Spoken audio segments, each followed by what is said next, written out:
Rwanda, a small East African nation that once faced one of the deadliest genocides in modern history, has transformed into a military powerhouse under President Paul Kagame. This includes spearheading peacekeeping missions across Central Africa to executing strategic military interventions in Mozambique. The army has also been accused of engaging in controversial covert operations in the Democratic Republic of the Congo, including alleged backing of the notorious M23 rebels. In this episode of African Biographics, we explore how Paul Kagame transformed Rwanda's military into one of the most influential on the continent, while also drawing criticism. To understand the evolution of Rwanda's modern military, one must first explore the country's history. After gaining independence, Rwanda fell under the rule of Gregoire Kayibanda, a staunch Hutu nationalist. However, in 1973, a power shift took place when Major General Juvenal Habyarimana staged a military coup, removing Kayibanda and establishing himself as Rwanda's leader. But beyond Rwanda's borders, a movement was brewing, one that would challenge Habyarimana's rule. Tutsi exiles and some Hutu opposition figures had begun organizing under the Rwandan Patriotic Front, the RPF, a political movement advocating for the right of return for Rwandan refugees. Its armed wing, the Rwandan Patriotic Army, the RPA, was composed mainly of Rwandan exiles in Uganda, many of whom had fought alongside Yoweri Museveni's National Resistance Army, the NRA. This was during Museveni's guerrilla war against Ugandan President Apollo Milton Obote in the 1980s. Their loyalty and combat skills earned them high-ranking positions within Museveni's army. Among these Rwandan officers, two figures stood out: Fred Rwigema and Paul Kagame. Both had fought beside Museveni from the early days of the NRA's insurgency, proving themselves as strategic and disciplined soldiers. As the political climate in Rwanda worsened in the late 1980s, Rwigema and Kagame secretly began mobilizing Rwandan exiles within the Ugandan army, preparing them for what would become the Rwandan Patriotic Army. Museveni's military philosophy deeply influenced the RPA's structure, discipline, and ethics. In the NRA, rank and promotion were strictly merit-based, and all soldiers, educated or uneducated, rich or poor, were held to the same high standards. This principle of discipline and accountability became the backbone of the RPA, distinguishing it from many other revolutionary armies in Africa. By October 1990, tensions in Rwanda had reached a boiling point. Fred Rwigema launched the RPA's first major offensive, leading an invasion from the north. Unfortunately, tragedy struck early. Rwigema was killed on the second day of the attack, leaving the movement leaderless and disoriented. It was at this juncture that Paul Kagame, who had been undergoing military training in the United States at the time, returned to take command of the RPA. Kagame's leadership in those crucial early months would define the RPA's future. He instilled a culture of strict discipline, collective responsibility, and military ethics, turning what had been a disorganized rebel force into a highly disciplined and effective army. As leader, Kagame implemented strict codes of conduct, ensuring harsh penalties for violations such as disobedience, theft, drinking on duty, or civilian abuse. Paul Kagame also ensured that both officers and ordinary soldiers were held to the same standards, reinforcing a military culture of accountability.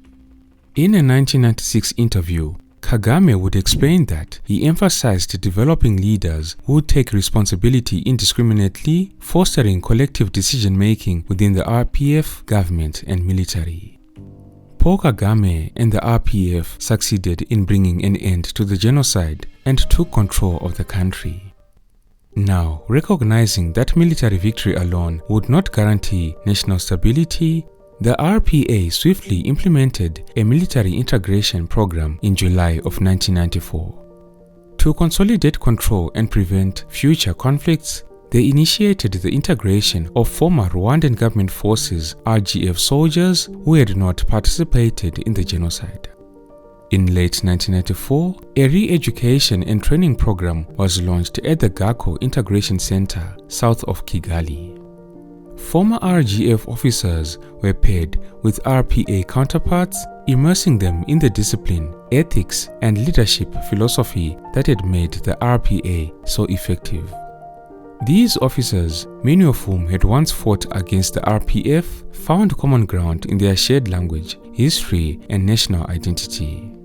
One ex-RGF officer noted how juvenile Habyarimana's regime had manipulated ethnic divisions for political gain, reducing soldiers to expendable tools in a power struggle. At its core, Kagame's integration program was about more than just military restructuring. It was a nation-building effort. The Rwandan Patriotic Army was to be a truly national army, open to any Rwandan willing to reject past divisions and embrace unity. Over time, more than 15,000 ex-RGF soldiers out of an estimated 40,000 were successfully integrated into the Rwandan Patriotic Army. The Rwandan Patriotic Army underwent 3 major demobilization phases, each crucial in shaping it into a modern and professional military. The first phase took place in the immediate aftermath of the 1994 genocide, involving the discharge of many of the 20,000 recruits who had joined the RPA during the conflict. Among them were genocide survivors, including child soldiers who had sought refuge within the RPA either for protection or as a means of avenging their families. Unlike the core RPA veterans who had been trained in Uganda and fought in the insurgency, these recruits often lacked discipline, military strategy, and battlefield experience. Observers noted that undisciplined elements, particularly those assigned to rear operations, were more susceptible to revenge killings and abuses. While many of these soldiers were later demobilized, the RPA quickly replenished its forces by integrating ex-Rwandan government forces soldiers and newly trained professional recruits, ensuring that troop strength remained steady during the fragile post-war period. The second phase of demobilization took place during the First Congo War of 1996 to 1997, a conflict in which Rwanda played a decisive role.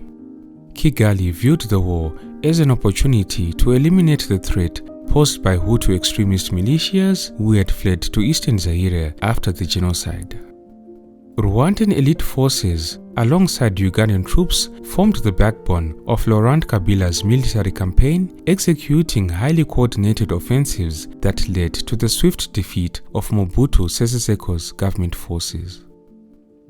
The third and most significant demobilization phase followed the Lusaka Peace Agreement of 1999, which brought an end to the Second Congo War in July 2002. This process was managed by the Rwanda Demobilization and Reintegration Commission, a World Bank-funded initiative aimed at transforming former combatants into civilian life.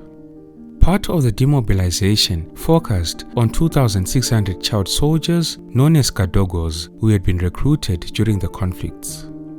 As Rwanda shifted from war to reconstruction, military leaders recognized the importance of transforming the RPA into a modern, professional army capable of safeguarding the nation's long-term stability. This vision culminated in June 2002 when the RPA was officially renamed the Rwanda Defense Force.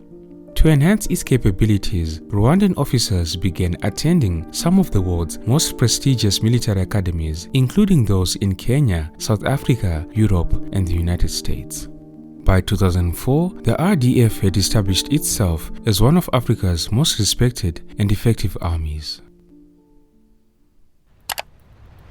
Under President Paul Kagame, Rwanda has actively positioned itself as a reliable security partner for global powers such as the United States and the European Union, at one point reinforcing its image as a stabilizing force on the African continent. The United States Africa Contingency Operations Training and Assistance Program recognized Rwanda as its top-performing partner among 17 African nations engaged in peacekeeping operations. By June 2024, Rwanda had deployed approximately 6,000 peacekeepers to United Nations missions, making it the fourth largest contributor globally. Rwanda was also a pioneer in African peacekeeping, becoming the first nation to deploy troops to Darfur in 2004, responding to the humanitarian crisis in Sudan. Unlike some contingents that struggled with logistical and command issues, Rwandan forces arrived well-trained, well-equipped, and highly disciplined, quickly earning a reputation for professionalism. Beyond United Nations peacekeeping missions, Rwanda has taken direct military action in African conflicts through bilateral agreements. In Mozambique, the Rwanda Defense Force deployed an elite 1,000-strong force to Cabo Delgado in 2021, successfully stabilizing the region from Islamist insurgents. Similarly, in the Central African Republic, Rwanda played a key role in fortifying the government against rebel attacks. In the past few years, Rwanda's deep involvement in international security missions has also attracted foreign investment and shielded the government from external political pressure. In November 2024, the European Union approved €20 million to assist Rwanda's deployment in Mozambique, covering non-lethal equipment and airlift expenses. However, this and other funding has not been without controversy as concerns persist over Rwanda's alleged backing of the M23 rebel group in the Democratic Republic of the Congo. President Paul Kagame and the Rwandan army have been criticized because of the clear disconnect that often exists between Rwanda's diplomatic rhetoric and the actions of the RDF on the ground. Nowhere is this contradiction more pronounced than in its involvement in the Democratic Republic of the Congo. Since 1996, Rwanda has intervened twice in the DRC, justifying its actions as defensive measures against Hutu extremist militias that fled Rwanda after the 1994 genocide. Kigali has consistently framed these operations as efforts to protect its borders and prevent a resurgence of genocidal forces. But Rwanda's repeated military presence in the DRC has oftentimes fueled allegations of human rights abuses, war crimes, illegal resource exploitation, and backing of Congolese rebel groups, all of which have significantly tarnished its international reputation. The Congolese government and international observers have particularly condemned Rwanda's alleged support for the M23 rebel group, which has been at the heart of renewed conflict in eastern Congo. Well-equipped, highly trained and highly organized, M23 has long been suspected of receiving military and logistical support from Rwanda, an allegation Kigali has steadfastly denied. After years of dormancy, M23 re-emerged in 2021, launching a series of offensives, seizing key towns and displacing thousands and thousands of civilians. A 2022 United Nations group of experts report found credible evidence that Rwandan troops had fought alongside M23 rebels. Additional reports, supported by photographic and intelligence findings, suggest that Rwanda has supplied M23 with logistics and reinforcements, while Rwandan soldiers have directly engaged in combat inside Congolese territory. All of these revelations have triggered international concern, leading to calls for accountability over Rwanda's role in the ongoing conflict in the Congo. To learn more about the origins of the notorious M23 rebels who are wreaking havoc in the Congo, you can watch the video that I've linked in the description box down below. Thank you all for tuning in. This has been Tatenda for African Biographics. Until next time, cheers. Have a good one.